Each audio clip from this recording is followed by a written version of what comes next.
Hi folks, Job Comics here, and we've been doing a bit of a run on Superman.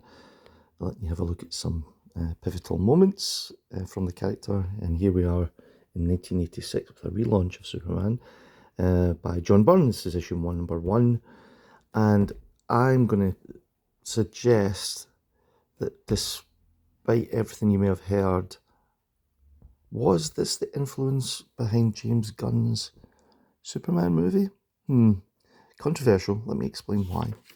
Okay, so we get a nice, modern, clean-looking Superman, which kind of fits with the new film. Anyway, there's the credits if you're looking for it. John Byrne on stone and pencils. So we're getting a lot of nice Superman stuff. It is a classic Superman here, just like I think James Gunn's went for, even though he mentioned Frank Quitely's art. I would argue that Quitely may have been inspired in some way by John Byrne as well on Superman, yeah.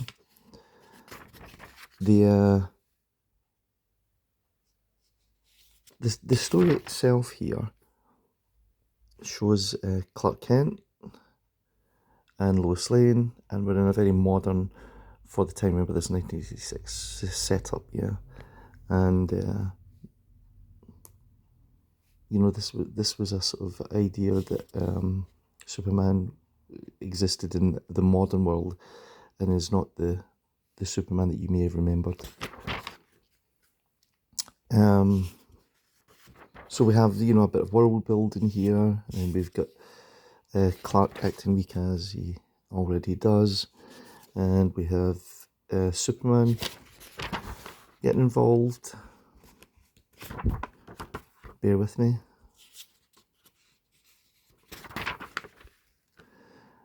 So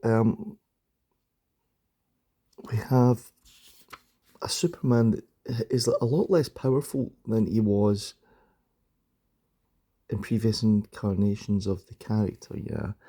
Here you can see, if you've seen the James Gunn film, you can see Superman is being quite easily overpowered, which I felt happened all the time. And also, it's a villain that uses kryptonite.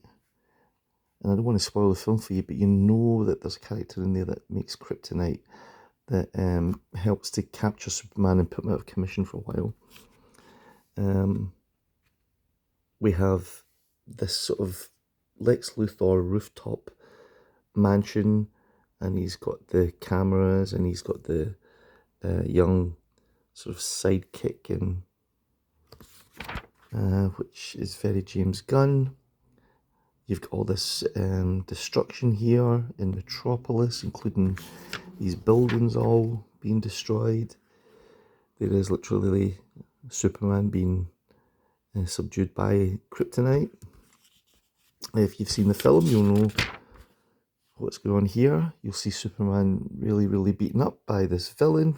And if you've seen that, you'll see Metropolis, lots of buildings and destruction. And a Superman that's clearly not as strong as he used to be, yeah. And you'll also see this is Superman saying, I'm not from Earth, I grew up here, but I'm a native to a world called Krypton. And sort of moral sort of complex issues here about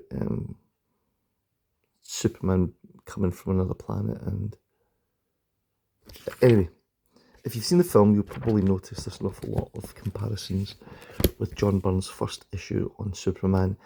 And I couldn't read it quick enough in the credits last night when we saw the film to see if John Byrne was mentioned. I noticed there was a lot of creators that were in there, but I couldn't take note of all the names that were on it. So hopefully John Byrne's is in there, because I think it's quite obvious that Gunn may have read this relaunch of Superman and thought, okay, I'm going to use that.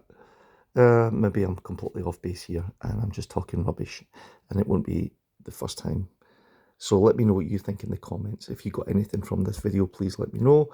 And if you have this, you know, tenacity of mind to subscribe to the channel, I'd really appreciate that. Okay, best wishes. See you next time.